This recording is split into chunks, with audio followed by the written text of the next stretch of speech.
श्री कृष्ण गोविंद हरि मुरारी, हे नाथ नारायण वासुदेव। श्री कृष्ण गोविंद हरि मुरारी, हे नाथ नारायण वासुदेव। रावण छोड़ा परंतु उसकी एक न चली। मार्कंडेय मुनि पर उसका सारा उद्वेग निष्फल हो गया। ठीक वैसे ही जैसे असमर्थ और अभागे पुरुषों के प्रयत्न विफल हो जाते हैं। सौनक जी, मार्कंडेय मुनि अपरिमित तेजस्वी थे। काम वसंत आदि आए तो थे इसलिए कि उन्हें तपस्या से भ्रष्ट कर दें, परंतु अब उनके तेज से जलने लगे और ठीक उसी समय भाग गए, जैसे छोटे छोटे बच्चे सोते हुए सांप को जगाकर भाग जाते हैं। सौनक जी, इंद्र के सेवकों ने इस प्रकार मार्कंडेय जी को पराजित करना चाहा, परंतु वे रत्ती भर भी विचलित न हुए। इतना ही नहीं, उनके मन में इस बात को लेकर तनिक भी अहंकार भाव न हुआ। सच है, महापुरुषों के लिए यह कौन सी आश्चर्य की बात है। जब देवराज इंद्र ने देखा कि कामदेव अपनी सेना के साथ निस्तेज हतप्रभ होकर लौटा है और सुना है कि ब्रह्म ऋषि मार्कंडेय जी परम प्रभावशाली हैं, तब उन्हें बड़ा ही आश्चर्य हुआ। श्री कृष्ण गोविंद हरि मुरारी, हे नाथ नारायण वासुदेव। सौनक जी, मार्कंडेय मुनि तपस्या, स्वाध्याय, धारणा, ध्यान और समाधि के द्वारा भगवान में चित्त लगाने का प्रयत्न करते रहते थे। अब उन पर कृपा प्रसाद की वर्षा करने के लिए मुनिजन नयन मनोहारी नरोत्तम नर और भगवान नारायण प्रकट हुए।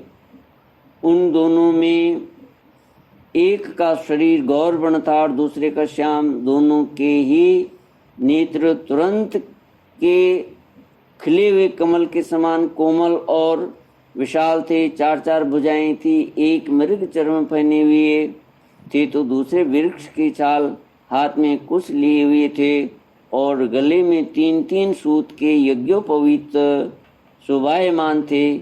वे कमंडलू और बांस का सीधा दंड ग्रहण किए हुए थे।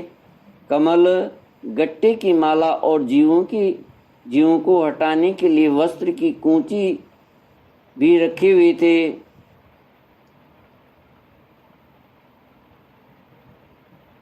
ब्रह्मा, इंद्र आदि के भी पूज्य भगवान नर नारायण कुछ ऊंचे कद के थे और वेद धारण किए हुए थे। उनके शरीर से चमकती हुई बिजली के समान पीले पीले रंग की कांति निकल रही थी। वे ऐसे मालूम होते थे मानो स्वयं तप ही मूर्तिमान हो गया हो। जब मार्कंडेय मुनि ने देखा कि भगवान के साक्षात स्वरूप नर नारायण ऋषि पधारे हैं, तब वे बड़े आदर के भाव से उठकर खड़े हो गए और धरती पर दंडवत लौटकर साष्टांग प्रणाम किया। भगवान के दिव्य दर्शन से उन्हें इतना आनंद हुआ कि उनका रोम रोम, उनकी सारी इंद्रियां एवं अंतःकरण शांति के समुद्र में गोता खाने लगे। शरीर पुलकित हो गया, नेत्रों में आंसू उमड़ आए, जिनके कारण वे उन्हें भर आंख देख भी ना सकते। तदनंतर वे हाथ जोड़कर उठ खड़े हुए। उनका अंग अंग भगवान के सामने झुका जा रहा था। उनके हृदय में उत्सुकता तो इतनी थी मानो वे भगवान का आलिंगन कर लेंगे। उनसे और कुछ तो बोला न गया। गदगद वाणी से केवल इतना ही कहा, नमस्कार। नमस्कार। इसके बाद उन्होंने दोनों को आसन पर बैठाया, बड़े प्रेम से उनके चरण पखारे और अर्घ्य, चंदन, धूप और माला आदि से उनकी पूजा की। भगवान नर नारायण सुखपूर्वक आसन पर विराजमान थे और मार्कंडेय जी पर कृपा प्रसाद की वर्षा कर रहे थे। पूजा के अनंतर मार्कंडेय मुनि ने उन सर्वश्रेष्ठ मुनि वेशधारी नर नारायण के चरणों में प्रणाम किया और यह स्तुति की, श्री कृष्ण गोविंद हरे मुरारी, हे नाथ नारायण वासुदेव। मार्कंडेय उवाच, किं वर्णये तव विभो यदुदीरितो संस्पन्दते तं मनु वाङ्मन इन्द्रियाणि स्पन्दन्ति वै तनुभृतां मजः सर्वयोश्च स्वस्याप्यथापि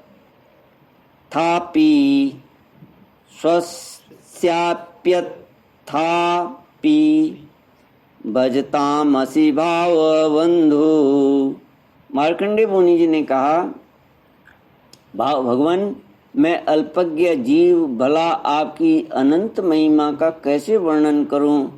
आपकी प्रेरणा से ही संपूर्ण प्राणियों, ब्रह्मा, शंकर तथा मेरे शरीर में भी प्राण शक्ति का संचार होता है और फिर भी उन्हीं के कारण वाणी, मन और इंद्रियों में भी बोलने, सोचने, विचारने और करने जानने की शक्ति आती है। इस प्रकार सबके प्रेरक और परम स्वतंत्र होने पर भी आप अपना भजन करने वाले भक्तों के प्रेम बंधन में बंधे हुए हैं। प्रभु, आपने केवल विश्व की रक्षा के लिए ही जैसे मत्स्य, कूर्म आदि अनेकों अवतार ग्रहण किए हैं, वैसे ही आपने ये दोनों रूप भी त्रिलोकी के कल्याण, उनकी दुख निवृत्ति और विश्व के प्राणियों को मृत्यु पर विजय प्राप्त कराने के लिए ग्रहण किया है। आप रक्षा तो करते ही हैं, मकड़ी के समान अपने में ही इस विश्व को, अपने से ही इस विश्व को प्रकट करते हैं और फिर स्वयं अपने में ही लीन कर लेते हैं। आप चराचर का पालन और नियमन करने वाले हैं। मैं आपके चरण कमलों में प्रणाम करता हूँ। जो आपके चरण कमलों की शरण ग्रहण करते हैं, उन्हें कर्म, गुण और काल जनित क्लेश स्पर्श भी नहीं कर सकते। वेद के मर्मज्ञ ऋषि मुनि आपकी प्राप्ति के लिए निरंतर आपका स्तवन, वंदन, पूजन और ध्यान किया करते हैं। प्रभु, जीव के चारों ओर भय ही भय का बोलबाला है। औरों की तो बात ही क्या, आपके काल रूप से स्वयं ब्रह्मा भी अत्यंत भयभीत रहते हैं, क्योंकि उनकी आयु भी सीमित केवल 2 परार्ध की है। फिर उनके बनाए हुए भौतिक शरीर वाले प्राणियों के संबंध में तो कहना ही क्या है। ऐसी अवस्था में आपके चरण कमलों की शरण ग्रहण करने के अतिरिक्त और कोई भी परम कल्याण तथा सुख शांति का उपाय हमारी समझ में नहीं आता, क्योंकि आप स्वयं ही मोक्ष स्वरूप हैं। भगवान, आप समस्त जीवों के परम गुरु, सबसे श्रेष्ठ और अत्यंत ज्ञान स्वरूप हैं। इसलिए आत्म स्वरूप को ढक देने वाले देह, गे आदि निष्फल, असत्य, नाशवान और प्रतिमात्र पदार्थों को त्याग कर मैं आपके चरण कमलों की ही शरण ग्रहण करता हूँ। कोई भी प्राणी यदि आपकी शरण ग्रहण कर लेता है तो वह उससे अपने सारे अभीष्ट पदार्थ प्राप्त कर लेता है। जीवों के परम सुहृद प्रभु, यद्यपि सत्व रज और तम ये तीनों गुण आपकी ही मूर्ति हैं, इन्हीं के द्वारा आप जगत की उत्पत्ति स्थिति लय आदि अनेकों मायामयी लीलाएं करते हैं, फिर भी आपकी सत्व गुणमयी मूर्ति ही जीवों को शांति प्रदान करती है।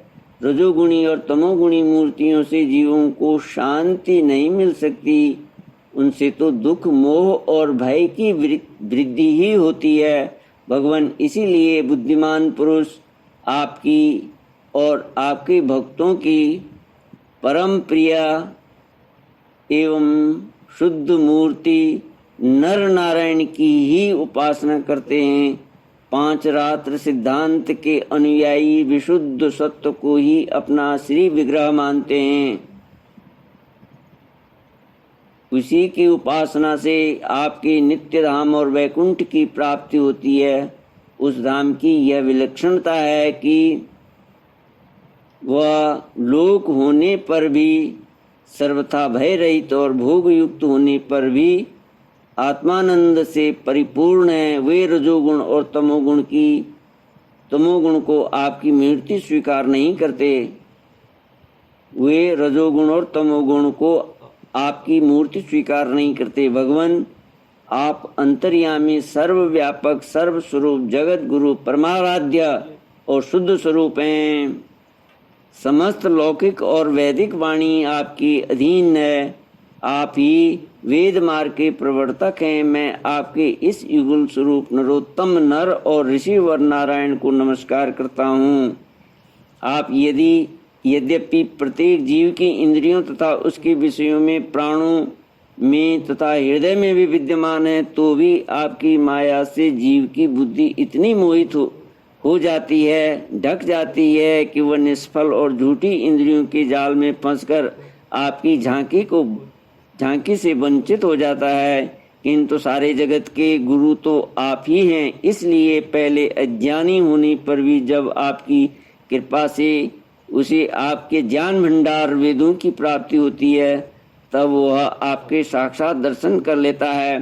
प्रभु, वेद में आपका साक्षात्कार कराने वाला वह ज्ञान पूर्ण रूप से विद्यमान है, जो आपके स्वरूप का रहस्य प्रकट करता है।